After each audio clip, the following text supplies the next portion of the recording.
Get the latest in Cardinal sports. Benny Rogers brings you the latest in scores and standings throughout the region. Cardinal Weekly starts now. Welcome to another edition of Cardinal Weekly presented by the Cardinal Sports Network. I'm Benny Rogers, the Sports Information Officer here at the college. How about those Cardinals? The Cardinal football team took to the national stage Saturday night and stole the show with a 35-7 thumping of the number one ranked and unbeaten Navarro College Bulldogs in the rain at Tiger Stadium in Corsicana. We will visit with Coach Brad Smiley shortly. The Cardinals built a 7-0 halftime lead. After Navarro scored a touchdown on his opening drive in the second half to tie the score, the Cardinals scored 28 unanswered points to end the game and make the Bulldogs stay atop the NCAA rankings, a short one. Sophomore quarterback Ryan Polite threw touchdown passes to Jarvis Baxter, Trent Moman, and Jatavian Green, and Luis Lopez and Markel McNack had rushing scores. The defensive effort was led by Joshua Pickett with 12 tackles. Courtney Finney had 11. The win improved the Cardinals to 3-2 on the season and 2-1 in the conference. The Cardinals are scheduled to return to action Saturday in Miami, Oklahoma against Northeastern Oklahoma A&M College, coached by former Cardinal offensive coordinator Sherry Poteet. And now we'll visit with Brad Smiley, the head coach of the Cardinal football team. Well, Brad, first of all, congratulations on the victory. A few weeks ago, we showed up here for fall workouts to begin. You had a team full of freshmen, a lot of question marks. How did we get to the point where we are now, coming off a win over the number one ranked Navarro Bulldogs? A lot of patience. Honestly, our kids have been, they've done a great job so far, just learning from mistakes that we've made. And any mistakes that we've made, just taking that as an opportunity to learn from it, grow from it, and move on. And the coaching staff has done a great job of just presenting it in that fashion. And we don't really have a choice this year but to go game by game. There were so many question marks, there was no way we could ever look ahead or get caught doing anything like that. Plus, right off the bat, we played, one of the top 5 teams in the country, and then right behind that, we played number 12 in the country, and then go into open date to start conference play. So I think our kids are finally, they understand when we play well, I think the options are limitless. We could beat anybody. If we don't play well, if we don't do the things that we preach day in, day out, that's going to be tough for us. So that's the big thing for me, is that they've had the opportunities to learn from these lessons, the turnovers and those types of things and the mistakes that we've made, and we've improved upon them, going on the next week. Well, let's talk about the Navarro game in just a minute, but first of all, give us some insight as a coach. Last week, at what point did you sense this is going to be a good week? Is there a point during the week that hits you that says, I think we're ready?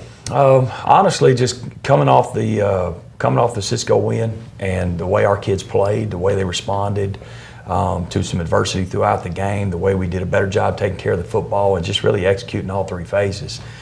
This whole year, we've seen the talent that we've got surrounding us, and that's a part of this ball club.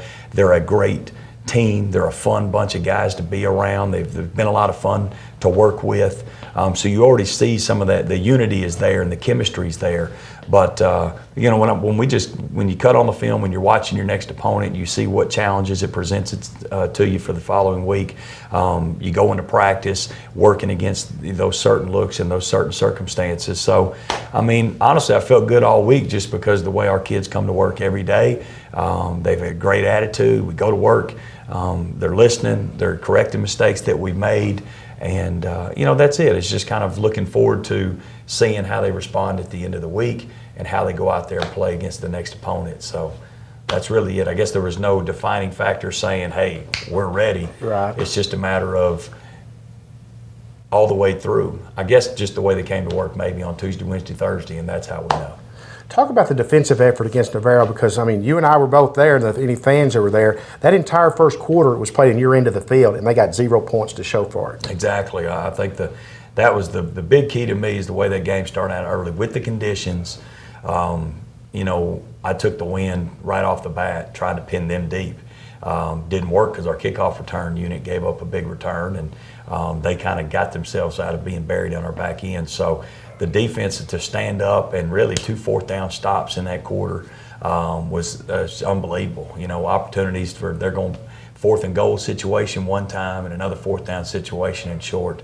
Really, in all, our defense just played really well. That Navarro team was they led our conference in scoring offense. They were behind us in total offense. They were number 2 in total offense, and to hold them to 7 points, they've blown everybody out. I mean, I guess 35 points is the fewest they had scored in the game. So, if I felt like going to that game, we'd win that thing 35-7.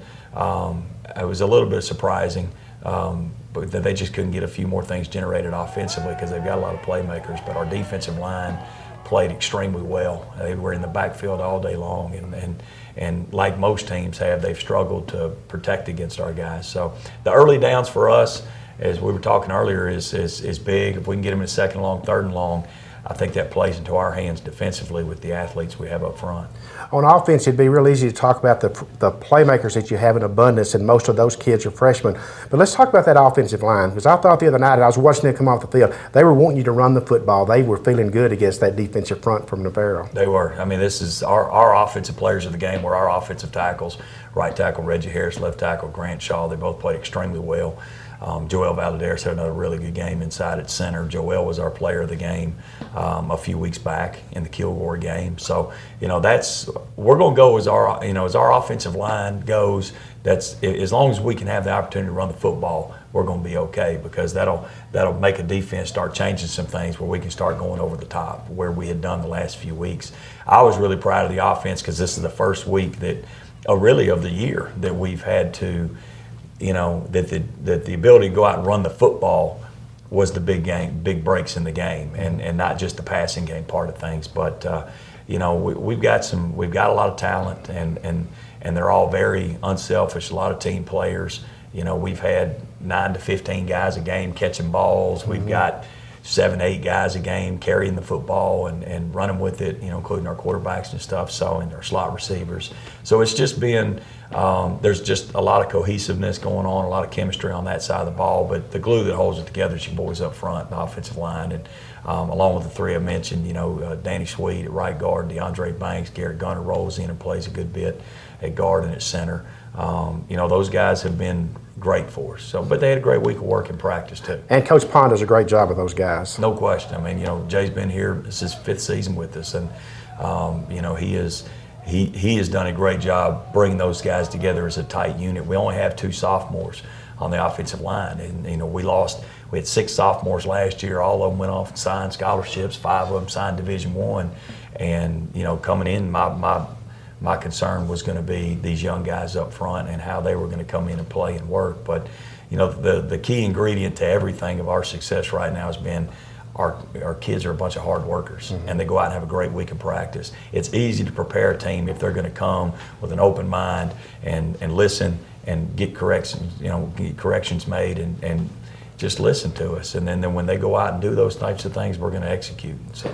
As a coach now, coming off a win over the #1 team at home, snapped their home winning streak, I think it was 29 games, and a home conference winning streak as well.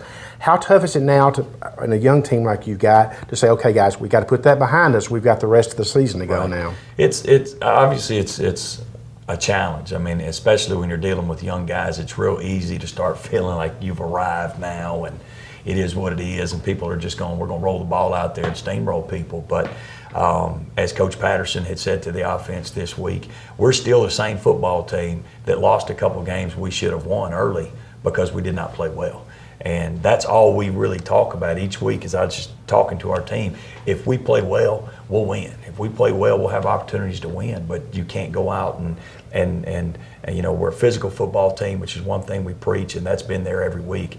But we're talking great fundamentals. We're talking about taking care of the football, winning the turnover battle, and those types of things. When we win the turnover battle, we won ball games. The 2 we did not win the turnover battle, we've lost the ball game. So that's been a key ingredient for us in our success this year as well. We've got to continue doing that. We've got to continue to make ball possession priority #1 in all 3 phases. So, and I think the kids are really doing that. Our defense we didn't get a bunch of them out. We caused 3 or 4 fumbles. We didn't get them back, but the other day against Navarro. But we really, Coach Reed and the defensive staff was preaching club punch, rip, get it out, strip the ball. And we had some guys going for it, hunting. And I think with that type of attitude, with the speed we have defensively, we're going to create a lot of good things for us and a lot of great things field position-wise.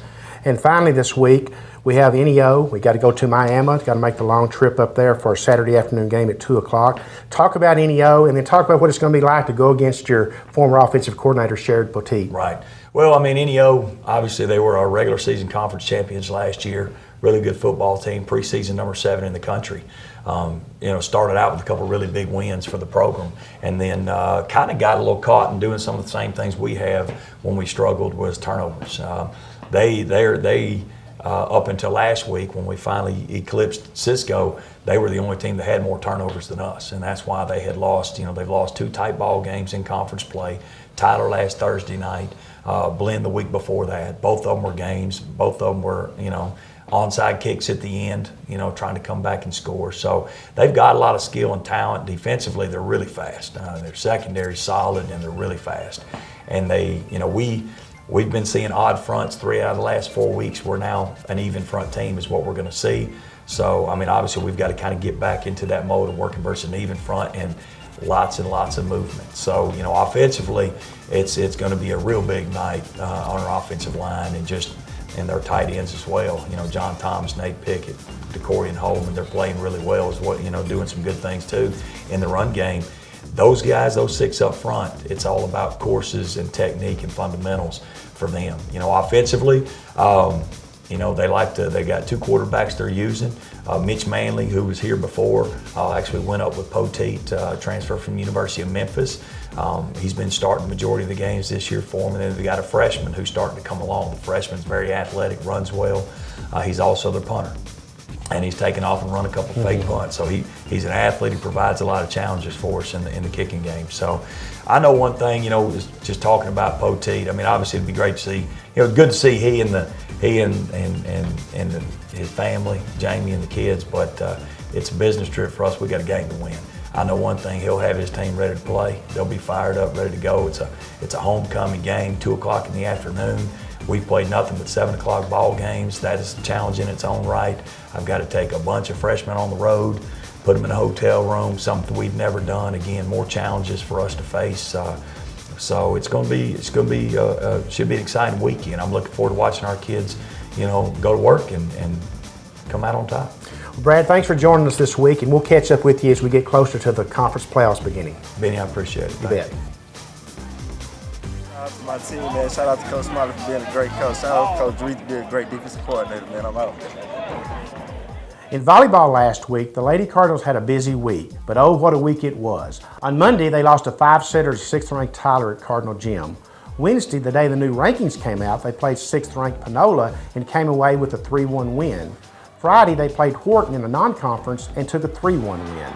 Coach Tasha Spain's squad is now 14-9 on the year and 2-2 in conference. Thursday, the Lady Cardinals take on number 1 ranked Blinn at home in a 7 p.m. non-conference game.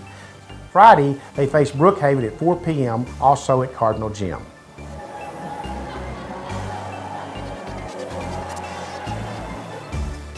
The Lady Cardinals softball team is 9-6-1 in the fall exhibition season.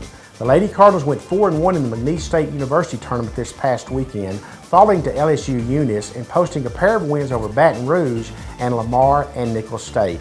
This weekend, the Lady Cardinals will be participating in tournament action at UT Tyler.